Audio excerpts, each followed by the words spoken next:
അടുത്ത ഈ ചടങ്ങിന് ആശംസകൾ നേരുന്ന ചടങ്ങാണ്. ആദ്യമായി ശ്രീമതി ജസീന്ത മോറിസ്. കവയിത്രിയാണ്, അഭിനേത്രിയാണ്, മോഡലാണ്, നർത്തകിയാണ്, ഗായികയാണ്. ഇതിനുപരി ഓഡിറ്റർ അക്കൗണ്ട്സ് ജനറൽ ഓഫീസിലെ ഉദ്യോഗസ്ഥയായി വിരമിച്ച വ്യക്തിയാണ്. മാഡത്തെ സ്നേഹപൂർവ്വം ക്ഷണിക്കണം. എല്ലാവർക്കും നമസ്കാരം. ഒരുപാട് അഭിമാനത്തോടു കൂടി തന്നെയാണ് ഇന്ന് ഈ ആശംസ അർപ്പിക്കാനായിട്ട് നിങ്ങളുടെ മുൻപിൽ നിൽക്കാൻ ഭാഗ്യം ലഭിച്ചതെന്ന് പറയാം. 37 വർഷത്തെ കേന്ദ്ര സർക്കാർ സേവനത്തിൻ്റെ ഇടയിൽ 10-20 പുസ്തകങ്ങൾ എഴുതാൻ സാധിച്ചു. അതിൻ്റെ ഇടയിൽ കുറേ ഷോർട്ട് ഫിലിംസും ആൽബംസും സ്വന്തമായി നിർമ്മിച്ച് സംവിധാനം ചെയ്യാനും സാധിച്ചു.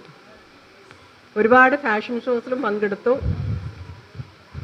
സാമൂഹ്യ പ്രവർത്തനത്തിലൊക്കെ സജീവമായി പ്രവർത്തിക്കുന്നതിൻ്റെ ഭാഗമായിട്ട് BSSൻ്റെ ഒരു പുരസ്കാരം എനിക്ക് 3 വർഷം മുൻപ് ലഭിക്കുകയുണ്ടായി.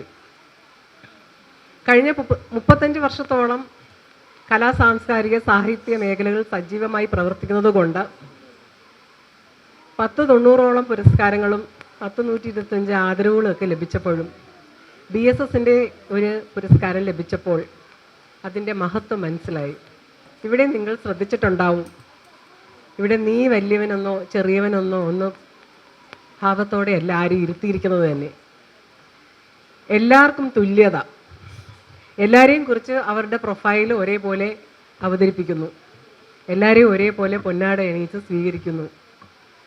മെമ്മൻറ്റോയും നമ്മുടെ ഇവിടുത്തെ ചെയർമാൻ തന്നെയാണ് നൽകുന്നത്. സാധാരണ പരിപാടികൾക്ക് പോകുമ്പോൾ നിങ്ങൾക്ക് കാണാം മന്ത്രിമാരും MLAമാരും വരും. അവർക്ക് നിങ്ങളുടെ അറിയുക പോലും ഉണ്ടാവില്ല, നിങ്ങളുടെ പ്രൊഫൈൽ തന്നെ അവർ നോക്കിയിട്ടുണ്ടാവില്ല.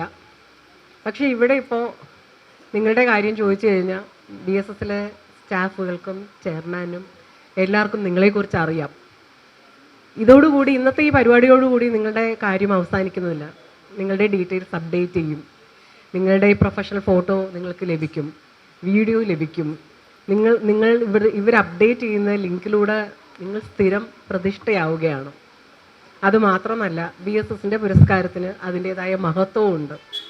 ഓരോരുത്തരെ പുറത്ത് 1,50,000, 25,000 തുടങ്ങി ഇങ്ങനെ 5,000 വരെ വന്ന് നിൽക്കുന്ന പുരസ്കാരങ്ങൾ നൽകിക്കൊണ്ടൊരു കച്ചവടമാക്കി മാറ്റുമ്പോൾ ഇവിടെ അങ്ങനെ ഒരു ദുഷ്ടചിന്തയൊന്നുമില്ലാതെ ഇത്തരം വളരെ ക്ലാസ് ആയിട്ടുള്ളൊരു പരിപാടി, നിങ്ങൾക്ക് പ്രാധാന്യം നൽകിക്കൊണ്ടുള്ളൊരു പരിപാടിക്ക് നിങ്ങൾക്ക് പങ്കെടുക്കാനും ഈ പുരസ്കാരം, ഈ ആദരവ് ഏറ്റുവാങ്ങിക്കാനും ലഭിച്ചത് നിങ്ങളുടെ ഭാഗ്യമായി കണക്കാക്കാം.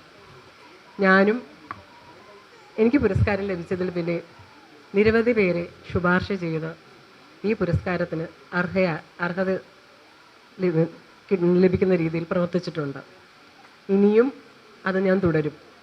അതുകൊണ്ട് തന്നെയാണ് സന്തോഷത്തോടു കൂടി നിങ്ങളുടെ മുൻപിൽ നിൽക്കാനും നിങ്ങൾക്കൊക്കെ ആശംസകൾ അർപ്പിക്കാനും എനിക്ക് ലഭിച്ച ഈ സമയം ഭാഗ്യമായി കണക്കാക്കുന്നു.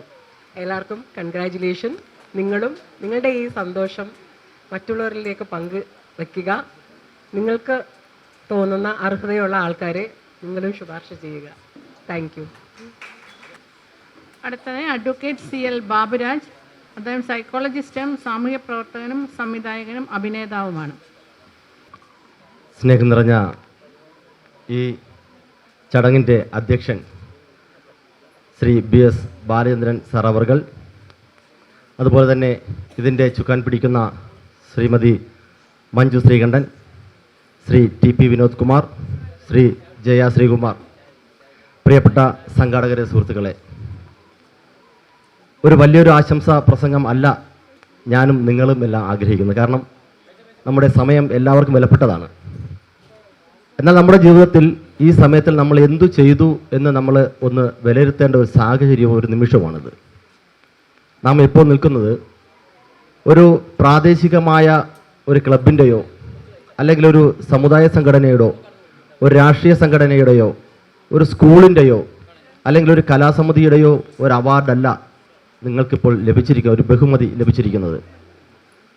രാജ്യം അറിയപ്പെടുന്ന ഒരു മഹാവ്യക്തി, നമ്മുടെ ഇന്ത്യൻ സ്വാതന്ത്ര്യ സമരത്തിൻ്റെ കാതലായ ജവഹർലാൽ നെഹ്റു ഇരുന്ന ജവഹർലാൽ നെഹ്റുവിൻ്റെ കയ്യിൽ നിന്ന് അവാർഡ് വാങ്ങാൻ അവസരം ഉണ്ടായ ഒരു തലമുറ ഇതിന് മുമ്പുണ്ടായിരുന്നു. ആ വേദിയിലാണ് നമ്മുടെ ഡോക്ടർ BS ബാലേന്ദ്രൻ സാർ ഇരിക്കുന്നത്. അദ്ദേഹത്തിൻ്റെ കയ്യിൽ നിന്ന് അവാർഡ് വാങ്ങുമ്പോൾ നമ്മളിൽ ഏൽപ്പിക്കുന്ന ഉത്തരവാദിത്വം എന്ന് നമ്മൾ അറിയണം.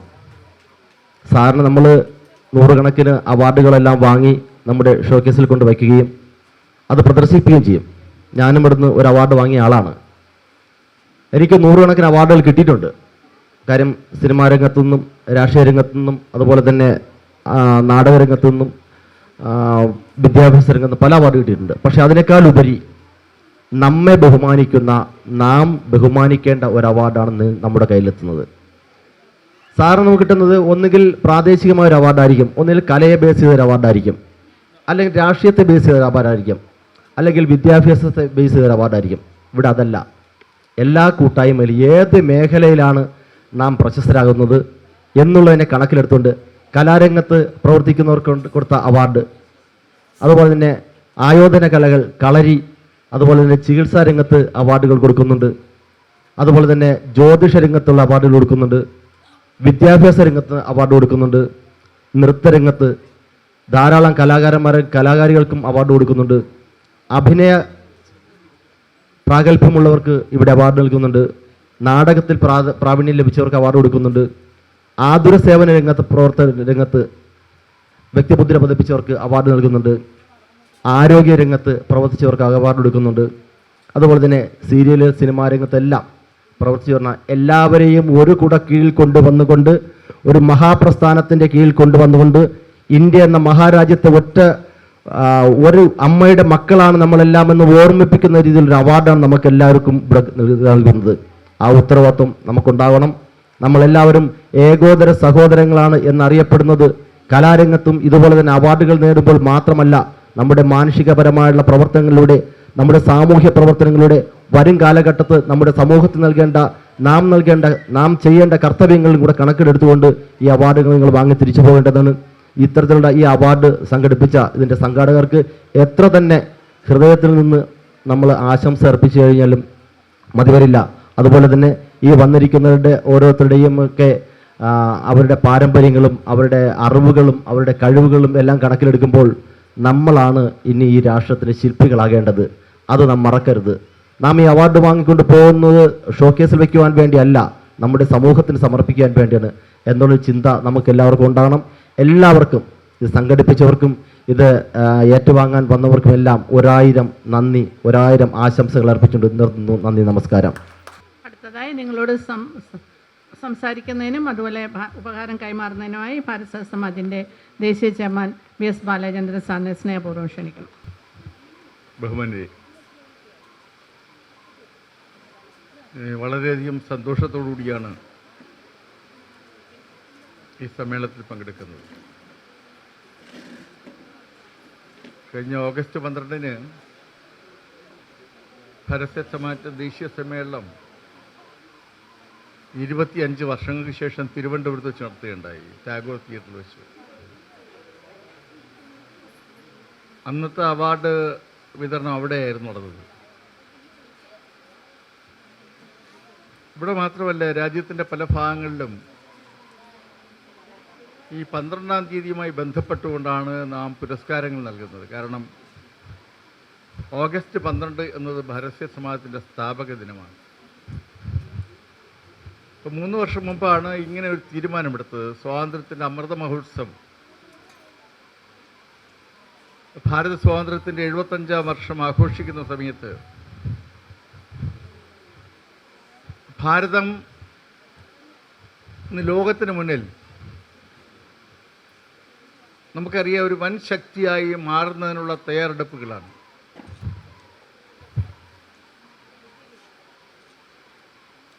സാമ്പത്തിക രംഗത്തായാലും സാമൂഹ്യ രംഗത്തായാലും രാഷ്ട്രീയ രംഗത്തായാലും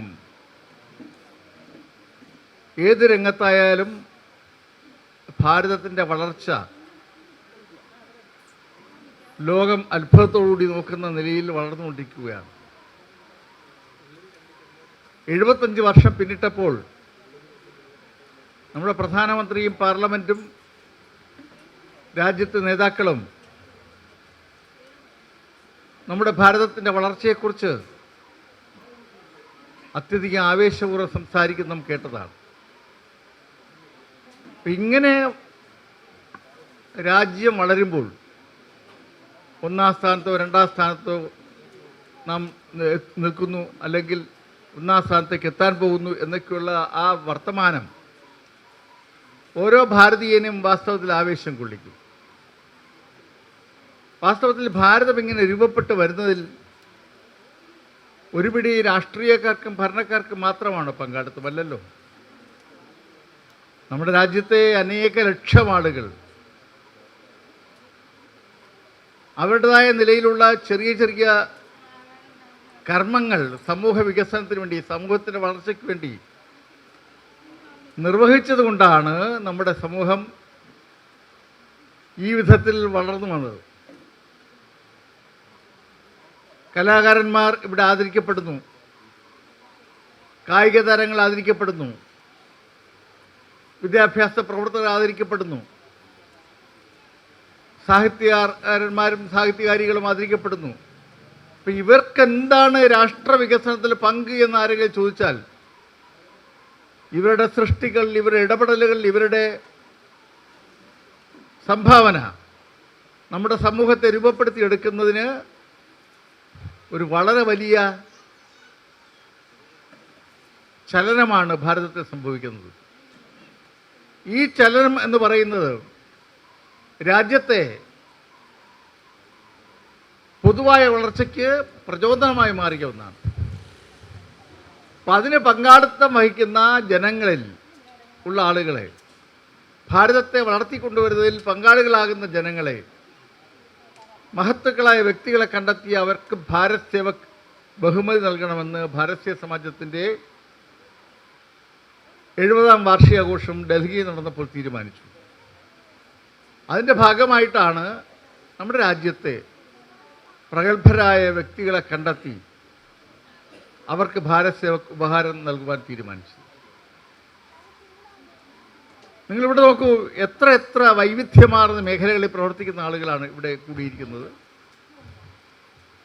കലാകാരന്മാരും സാഹിത്യകാരന്മാരും മാത്രമല്ല, പ്രമുഖരായ വിദ്യാഭ്യാസ പ്രവർത്തകർ, അക്കാഡമിഷ്യൻസ്, ഏതെല്ലാം മേഖലകളിലുള്ള ആളുകൾ ഇവിടെ എത്തിച്ചേർന്നിരിക്കുന്നു. ഇത്ര വൈവിധ്യമാർന്ന മേഖലകളിലുള്ള ആളുകളെ ഒന്നിച്ചിരുത്തി ഒരു പുരസ്കാരം വിതരണം നടത്തുന്ന നടപടി നമ്മുടെ നാട്ടിൽ വളരെ അപൂർവമാണ് എന്നാണ് എൻ്റെ വിശ്വാസം. നാം അങ്ങനെയാണ് വിശ്വസിക്കുന്നത്. എനിക്ക് തോന്നുന്നു നിങ്ങൾക്കും അത് അങ്ങനെയാണെന്ന് ബോധ്യപ്പെട്ടിട്ടുണ്ടാകും എന്ന് തോന്നുകയാണ്. കാരണം സമൂഹത്തിൻ്റെ വളർച്ചയ്ക്ക് വേണ്ടി സ്റ്റാറ്റിസ്റ്റീഷ്യൻസ്, ഇക്കണോമിസ്റ്റുകൾ, ആസൂത്രണ ബോർഡ് അംഗമായ ഒരാൾ ഇവിടെ വന്നിരിക്കുകയാണ്. എത്ര എത്ര ആളുകളാണ്, സംസ്കൃത യൂണിവേഴ്സിറ്റിയുടെ ഡീൻ, ഗായികയും ഗായകരെ പരിശീലിപ്പിക്കുകയും ചെയ്യുന്ന സ്കൂൾ നടത്തുന്ന കല്യാണി. എന്നെ ഏറ്റവും കൂടുതൽ സന്തോഷിപ്പിച്ച ഇന്ന് ഭക്ഷണ അലമാര കവലകളിൽ സ്ഥാപിക്കുക എന്നത്. ഇഷ്ടമുള്ള ആൾക്കാർക്ക് ഭക്ഷണം കൊണ്ടുവയ്ക്കാം, ഇഷ്ടമുള്ള ആളുകൾക്ക് വന്നെടുത്ത് കഴിക്കാം, ആരും പട്ടിണി കിടക്കരുതെന്ന് ആരെയും അറിയിക്കാതെ നടത്തുന്ന ഒരു പരിപാടി. വളരെ ആകർഷകമായ ഒരു പരിപാടിയാണ് അല്ലേ ഭക്ഷണ അലമാര. വളരെ വളരെ ഇന്നൊവേറ്റീവായ ഒരു ആശയമായി തോന്നി. സാധാരണ ഭക്ഷണം കൊടുക്കുന്നത് പ്രത്യേകിച്ച് പബ്ലിസിറ്റിയോടുകൂടി, ഇതല്ല, ആരെ അറിയിക്കാതെ ഭക്ഷണ അലമാരയിൽ ഭക്ഷണം കൊണ്ടുവെക്കുകയാണ്. ഇഷ്ടമുള്ള ആളുകൾക്കൊക്കെ എടുത്ത് കഴിക്കാം എന്ന നിലയിലേക്കുള്ള ഒരു ആശയം. ഇത്തരത്തിൽ സേവന രംഗത്തും സാമൂഹ്യ മാറ്റ രംഗത്തുമൊക്കെ തന്നെ ഇടപെടുന്ന നിരവധിയായ വ്യക്തിത്വങ്ങൾ ഇന്നിവിടെ ഒന്നിച്ചേർന്നിരിക്കുകയാണ്. ഇവരെല്ലാവരും കൂടിയുള്ള അധ്വാനത്തിൻ്റെ ഭാഗമാണ് ഭാരതമായി മാറിക്കൊണ്ടിരിക്കുന്നത്. ഇനിയും ഭാരതത്തിന് ഏറെ മുന്നോട്ട് പോകേണ്ടതുണ്ട്. നമുക്കറിയാമല്ലോ, എല്ലാ രംഗങ്ങളിലും ഭാരതം മുന്നോട്ട് പോകണം. സമഗ്രമായ സാമൂഹ്യ വികസന രംഗങ്ങളിൽ മുന്നോട്ട് പോകണം. നമ്മുടെ ഭരണഘടന അനുശാസിക്കുന്ന നിലയിലുള്ള തുല്യാവകാശം, തുല്യനീതി, തുല്യ അവസരം എന്ന കാഴ്ചപ്പാടിൽ നിന്നുകൊണ്ട് സമൂഹത്തിൻ്റെ ഉയർച്ച ഉറപ്പാക്കുവാൻ കഴിയുന്ന നിലയിൽ നമ്മുടെ സമൂഹം വികസിക്കേണ്ടതുണ്ട്, മുന്നേറ്റ് പോകേണ്ടതുണ്ട്. കഴിഞ്ഞ ദിവസം നാം ഇങ്ങനെ നമ്മുടെ സുഹൃത്തുക്കളുമായി സംസാരിക്കുകയായിരുന്നു. പുതിയ കാഴ്ചപ്പാടുകൾ, ന്യൂ തോട്ട്സ്. ഈ സ്വാതന്ത്ര്യം കിട്ടി ഇത്രയും വർഷം കഴിയുമ്പോൾ, ഈ 75 വർഷം പിന്നിട്ട് 78 വർഷമാകുമ്പോൾ നമുക്ക് പുതിയ ചിന്തകൾ നമ്മുടെ സമൂഹ വികസനത്തിനുവേണ്ടി ഏത് നിലയിൽ പങ്കുവയ്ക്കാൻ പറ്റും. പണ്ട് അന്നത്തെ ഒരു കാലഘട്ടത്തിൽ ഉന്നയിച്ച വിഷയങ്ങളിൽ ഇന്നും ചില ചിന്തകൾ തളച്ചു കിടക്കുകയും അതിൽ നിന്നും പിന്നോട്ട് പോവുകയും ചെയ്യുന്ന അവസ്ഥ നാം പലയിടങ്ങളിൽ കാണാറുണ്ട്. പക്ഷേ അവിടെ നിന്നൊരു പുതിയ കാലഘട്ടത്തിലേക്ക് സമൂഹത്തെ മുന്നോട്ട് നയിക്കാൻ കഴിയുന്നതിൽ പുതിയ ചിന്തകൾ ഷെയർ ചെയ്യാൻ പറ്റുന്ന സംവിധാനങ്ങൾ നമ്മുടെ നാടെമ്പാടും ഉണ്ടാകണം. ഒരു ഉദാഹരണം, ശ്രീ മന്നത്ത് പത്മനാഭൻ കേരളത്തിൻ്റെ മാത്രമല്ല നമ്മുടെ നാടിൻ്റെ, നമ്മുടെ രാജ്യത്തിൻ്റെ സാമൂഹ്യ പരിവർത്തനത്തിൽ വഹിച്ച പങ്ക് എന്ന് പറയുന്നത് വിവരണാതീതമാണ്.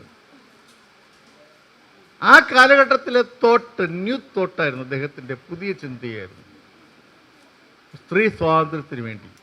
സ്ത്രീ സ്വാതന്ത്ര്യം എന്ന് പറയുന്നത് ഇപ്പോൾ പോലും ഒരു പഴങ്കഥ പോലെ, അല്ലെങ്കിൽ അത് വെറുതെ പറയുന്നതെന്ന് വ്യാഖ്യാനിക്കുന്ന സമൂഹമുണ്ട്. അവിടെയാണ് സ്ത്രീ സ്വാതന്ത്ര്യം എന്ന ആശയം ഉയർത്തിക്കൊണ്ട് വിദ്യാഭ്യാസത്തിനും സംഘടനാ പ്രവർത്തനത്തിനും ജനങ്ങളെ ശക്തരാക്കുവാൻ വേണ്ടി മുഖ്യമന്ത്രിയോ ഭരണാധികാരിയോ ഒന്നുമാകാതെ സമൂഹത്തിലേക്ക് പുത്തൻ ആശയങ്ങളുടെ കുത്തൊഴുക്ക് സൃഷ്ടിച്ച മഹാനായ വ്യക്തിയായിരുന്നു ശ്രീ മന്നത്ത് പത്മനാഭൻ. അദ്ദേഹത്തിൻ്റെ പേരിനോടൊപ്പമുള്ള ജാതി പേര് അദ്ദേഹം എടുത്തു കളഞ്ഞു. ജാതി ഇല്ലായിരുന്നു അദ്ദേഹത്തിന്. ആ നിലയിലെ ന്യൂ തോട്ട്, അദ്ദേഹം അന്ന് അവതരിപ്പിച്ച ന്യൂ തോട്ട് എന്ന് പറയുന്നത് ആ കാലഘട്ടത്തിലേക്ക് ജനസമൂഹത്തെ ഒരു പുതിയ പരിവർത്തന ദിശയിലേക്ക് നയിച്ച ഒന്നാണ്. ആ പ്ലാറ്റ്ഫോം ഇന്ന് പുതിയ തോട്ടുകൾ ഉൾക്കൊള്ളുന്നുണ്ടോ? പുതിയ തോട്ടുകൾ വേണ്ടേ? ഈ കാലഘട്ടത്തിലെ ചിന്തയിൽ നിന്ന് പുത്തൻ ആശയങ്ങൾ നമ്മുടെ സമൂഹത്തിന് വേണ്ടി അവതരിപ്പിക്കാൻ കഴിയുന്ന ചിന്താധാരകൾ ഉണ്ടാകേണ്ടതുണ്ട്. ഒന്നല്ല, ധാരാളം ചിന്തകൾ ഉണ്ടാകേണ്ടതുണ്ട്. നമ്മുടെ രാഷ്ട്രീയ പ്രസ്ഥാനങ്ങളായാലും സാമൂഹ്യ സംഘടനകളായാലും ഒക്കെ തന്നെ പുത്തൻ പ്ലാറ്റ്ഫോമുകൾ, പുതിയ ചിന്തകൾ സമാഹരിക്കാൻ കഴിയുന്ന നിലയിലേക്കുള്ള ചിന്തകൾ പങ്കുവെക്കാൻ കഴിയുന്ന വേദികളായി മാറുന്നുണ്ടോ? അപ്പോൾ പുതിയ ചിന്തകൾ, നിങ്ങൾക്കെല്ലാം തന്നെ പുത്തൻ 100,000 ആശയങ്ങളുള്ള ആളുകളാണ്. സമൂഹത്തെ രൂപപ്പെടുത്തിയെടുക്കുന്നതിന് പുതിയ കാഴ്ചപ്പാടുകളുള്ള ആളുകളാണ്. ഈ കാഴ്ചപ്പാടുകൾ നമുക്ക് സമൂഹത്തിൻ്റെ മുമ്പാകെ അവതരിപ്പിക്കാൻ പറ്റുന്ന അവസരങ്ങൾ വളരെ കുറവാണ്. കാരണം ഇപ്പോൾ പൊളിറ്റിക്കലി കമ്മ്യൂണലി ഫ്രാഗ്മെൻറ്റഡ് സൊസൈറ്റിയെ നിലനിർത്തുന്ന ചില പ്രവർത്തനങ്ങൾ നടക്കുക ബോധപൂർവമായി. സമൂഹത്തിൻ്റെ വികസനം നാം ആഗ്രഹിക്കുന്ന മട്ടിൽ നടക്കാതെ പോകുന്നതിന് കാരണം സൊസൈറ്റിയെ ഭിന്നിപ്പിച്ച് നിൽക്കുക എന്ന ഒരു ചിന്തയുടെ ഭാഗമാണ്. ആ ചിന്തയ്ക്കപ്പുറമായി സമൂഹത്തിൻ്റെ വികസനം ഉറപ്പാക്കുവാൻ, വളർച്ച ഉറപ്പാക്കുവാൻ കഴിയുന്ന നിലയിലുള്ള ആശയങ്ങൾ പങ്കുവെക്കുവാൻ കഴിയുന്ന ഇടപെടൽ കൂടി നമ്മുടെ സമൂഹത്തിൽ ഉണ്ടാകേണ്ടതുണ്ട്. അവിടെയാണ് കലാകാരന്മാരുടെയും ബുദ്ധിജീവികളുടെയും വിദ്യാഭ്യാസ പ്രവർത്തകരുടെയും രാജ്യസ്നേഹികളുടെയും ദേശാഭിമാനികളുടെയും സ്വദേശാഭിമാനികളുടെയും ഒക്കെ സംഭാവനകൾ വേണ്ടത്. ഞാനിപ്പോൾ ഓർക്കുകയാണ്, സ്വദേശാഭിമാനി രാമകൃഷ്ണപിള്ള, നിങ്ങളെ പലരും കേട്ടിട്ടുണ്ടാകും. സ്വാതന്ത്ര്യത്തിന് വേണ്ടി തൂലിക പടവാളാക്കിയ പത്രപ്രവർത്തകനാണ്. പക്ഷെ അദ്ദേഹത്തിൻ്റെ പത്രം, സ്വദേശാഭിമാനി പത്രം എന്ന് പറയുന്നത് നടത്തുവാൻ തയ്യാറായത് വക്കം ഖാദർ എന്ന് പറയുന്ന ഒരു പോരാളിയായ ഒരു പരിവർത്തനവാദിയായിരുന്നു. അദ്ദേഹം പത്രം നടത്തിയത് കൊണ്ടാണ് സ്വദേശാഭിമാനി രാമകൃഷ്ണപിള്ള എന്ന് പറയുന്ന വ്യക്തിക്ക് അതിൽ എഴുതാൻ പറ്റിയത്. പക്ഷെ വക്കം അബ്ദുൽ ഖാദർ സ്വദേശാഭിമാനി എന്ന് പറയാറില്ല. വാസ്തവത്തിൽ സ്വദേശാഭിമാനി വക്കം അബ്ദുൽ ഖാദർ നടത്തിയ പത്രത്തിലാണ് രാമകൃഷ്ണപിള്ള സ്വദേശാഭിമാനി രാമകൃഷ്ണപിള്ളയായി മാറുന്നത്. ഇപ്പോൾ കെ പി കേശവമേനോൻ മാതൃഭൂമി നടത്തിയതുപോലെ, കെ എം മാത്യു അല്ലെങ്കിൽ കെ എം മാപ്പിള മലയാള മനോരമ നടത്തിയതുപോലെ, സി വി കുഞ്ഞിരാമനും കെ സുകുമാരനുമൊക്കെ കേരളമതി പത്രം നടത്തിയതുപോലെ പത്രം നടത്തിയിരുന്ന ആളാണ് വക്കം അബ്ദുൽ ഖാദർ. അദ്ദേഹം സ്വാതന്ത്ര്യത്തിനുണ്ട് നിലകൊണ്ടതുകൊണ്ടാണ് അദ്ദേഹത്തിൻ്റെ പത്രത്തിന് അടച്ചുപൂട്ടേണ്ടി വന്നത്. സ്വദേശാമന് രാമകൃഷ്ണപിള്ളയെ ജോലിയിൽ നിന്ന് പിരിച്ചുവിടണമെന്ന് പറഞ്ഞു. അപ്പോൾ അങ്ങനെ പിരിച്ചുവിട്ട് എനിക്ക് പത്രം നടത്തേണ്ട കാര്യമില്ല എന്ന് നിലപാട്, ധീരമായ നിലപാടെടുത്ത ആളാണ് വക്കം അബ്ദുൽ ഖാദർ. വാസ്തവത്തിൽ സ്വദേശാഭിമാനി അബ്ദുൽ ഖാദറാണ്, ഇല്ലേ? ആ അബ്ദുൽ ഖാദറെ നാം അങ്ങനെ ഓർക്കുന്നില്ല. വക്കം അബ്ദുൽ ഖാദർ എന്നൊരു വ്യക്തിയെപ്പോലും ഓർക്കുന്നില്ല. അങ്ങനെ ചരിത്രത്തിൽ വിസ്മൃതിയിലേക്ക് പോയ നിരവധി സംഭവങ്ങളും വ്യക്തിത്വങ്ങളും ഉണ്ട്. ഈ അവസരത്തിൽ നാം ഇത് പറയാൻ കാരണം, നിങ്ങൾ ഉത്തമ ചിന്തകരായ, സാമൂഹ്യ മാറ്റത്തിന് വേണ്ടി ആഗ്രഹിക്കാനും നിലകൊള്ളുവാനും കഴിയുന്ന പ്രഗത്ഭമതികളായ ആളുകളാണ് ഇവിടെ കൂടിയിരിക്കുന്നത്. അതുകൊണ്ടാണ് ഈ വിഷയം ഇവിടെ ഇങ്ങനെ അവതരിപ്പിച്ചത്. ഓരോരുത്തരുടെയും കൂടുതൽ കർമ്മധീരമായ ഇടപെടലുകളുടെ നേതൃത്വവും വരും കാലഘട്ടത്തിലും ഭാരതത്തിൻ്റെ വികസനത്തിന് വേണ്ടി, ഭാരതത്തിൻ്റെ വളർച്ചയ്ക്ക് വേണ്ടി ഉണ്ടാകേണ്ടതുണ്ട്. ഇനിയും കൂടുതൽ കാര്യങ്ങൾ ചെയ്യുവാൻ പോരാ നാളെന്ന് പറയുന്ന നമ്മുടെ പഴയ സ്വാതന്ത്ര്യ ഗാനമുണ്ടല്ലോ, അതുപോലെ വീണ്ടും കൂടുതൽ കാര്യങ്ങൾ ചെയ്തുകൊണ്ട് നമുക്ക് മുന്നോട്ട് പോകുവാൻ, അവരവർ ഏർപ്പെട്ടിരിക്കുന്ന മേഖലകളിൽ തന്നെ കൂടുതൽ കാര്യങ്ങൾ ചെയ്തുകൊണ്ട് മുന്നോട്ട് പോകാൻ കഴിയുന്ന സാഹചര്യം സൃഷ്ടിക്കുവാൻ ഈ ഭാരത് സേവക് സമാജിൻ്റെ, ഈ ഭാരത് സേവക് ബഹുമതിക്ക് ഇടവരുമെങ്കിൽ അതിലാണ് ഭാരത് സമാജ് സന്തോഷിക്കുന്നത്. ഇന്നിവിടെ ഭാരത് സേവക് ബഹുമതിക്ക് അർഹരായിരിക്കുന്ന എല്ലാ മഹത്തുക്കളായ വ്യക്തികളെയും ആദരപൂർവ്വം അഭിവാദ്യം ചെയ്തുകൊണ്ട് എൻ്റെ വാക്കുകൾ അവസാനിപ്പിക്കുന്നു. ജയ് ജഗത്.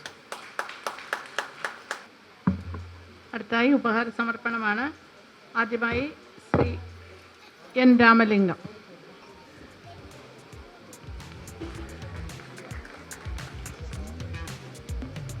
Shri Jafar Erattupetta,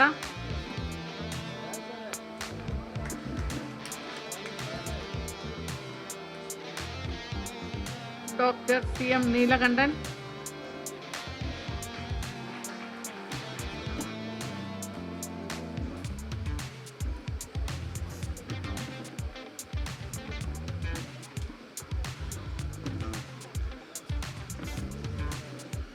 doctor Lakshmi Devi C G, Shri Ashraf Koyilathan Kandiyil, doctor Ammukutty K P, Shri Rajan V Pozhiyoor,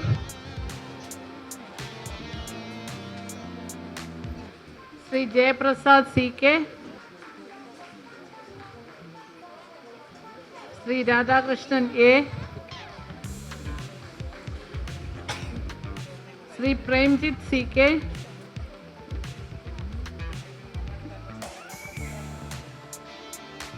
Shri D Suresh Kumar Asan, Shri Sameer Saleem, Acharya V Manuel Gurukkal,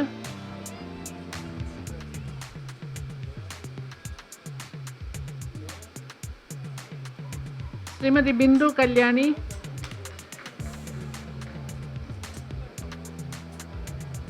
Shrimati P Sukumari,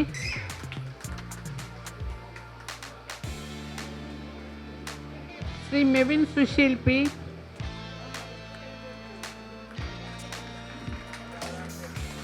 Shri Rijesh Rajan,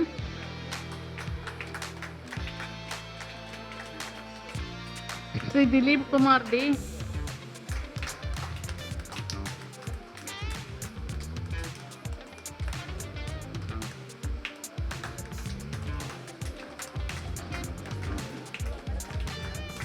Shri Abhijith K A,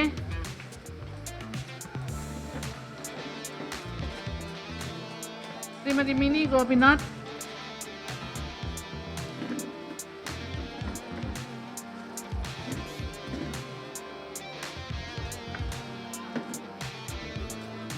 Shri Sinu Khan S,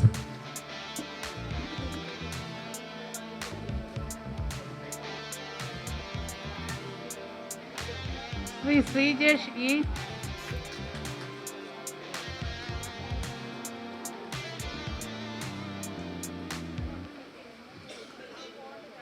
Shrimati Bindu V K,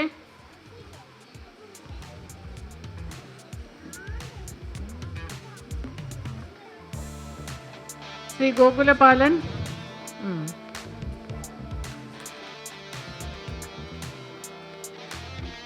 Shrimati Kallarani S,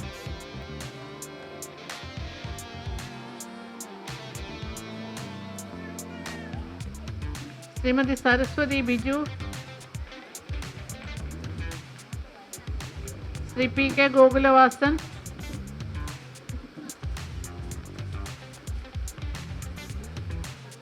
Shri Siddharth Ajith Kumar,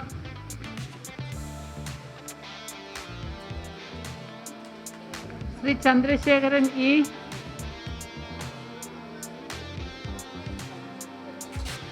Shrimati Suchitra S,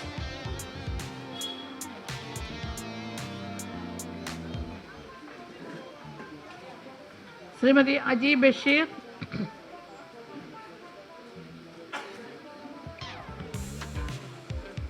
Shri Santhosh contour,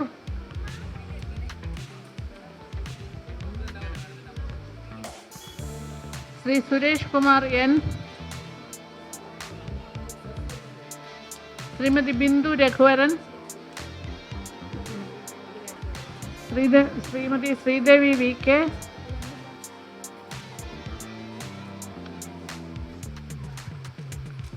Shrimati Anjali Raj S R,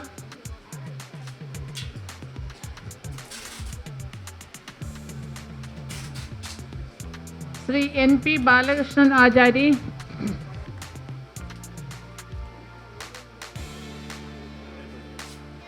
Shrimati Geetha Lakshmi, Shri Ratheesh, Shri K N Gopalakrishnan,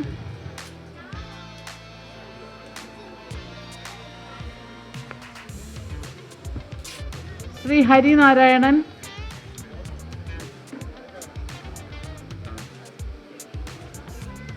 Shri Suresh Kumar R,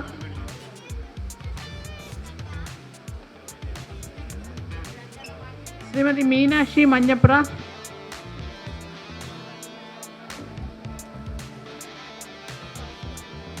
Shrimati Binsi Varghese,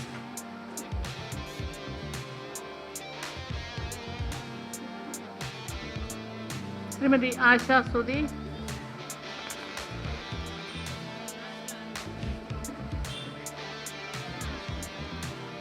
Shrimati Supriya Ramesh, Shri Shabeera Kalakkattu,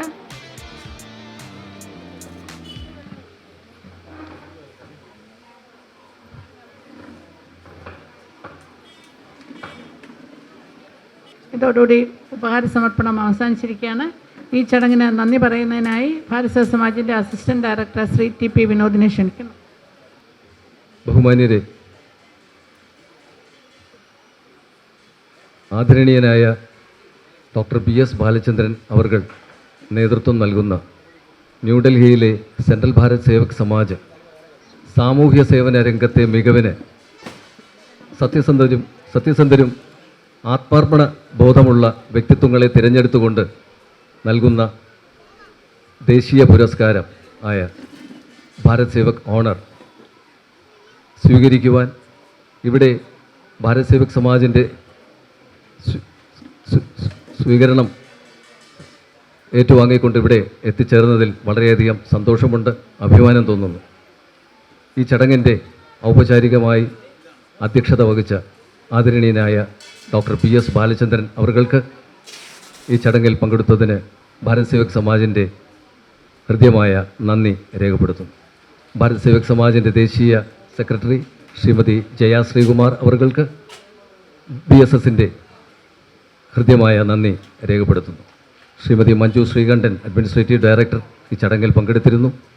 Shrimati Manju Sreekandan അവർക്ക് ഹൃദ്യമായ നന്ദി രേഖപ്പെടുത്തുന്നു. ശ്രീമതി സിന്ധു മധു ജോയിൻറ്റ് ഡയറക്ടർ ഈ ചടങ്ങിൽ പങ്കെടുത്തിരുന്നു. ശ്രീമതി സിന്ധു മധുവിന് ഹൃദ്യമായ നന്ദി രേഖപ്പെടുത്തുന്നു. ഇവിടെ ഈ ആദരവ് സ്വീകരിക്കുവാൻ എത്തിച്ചേർന്ന എല്ലാ മഹത് വ്യക്തിത്വങ്ങൾക്കും ഒരിക്കൽ കൂടി നന്ദി രേഖപ്പെടുത്തിക്കൊണ്ട് ഞാൻ എൻ്റെ വാക്കുകൾ ഉപസംഹരിക്കുന്നു. ദേശീയഗാനം. जनगण मन अधिनायक जय हे भारत भाग्य विधाता पंजाब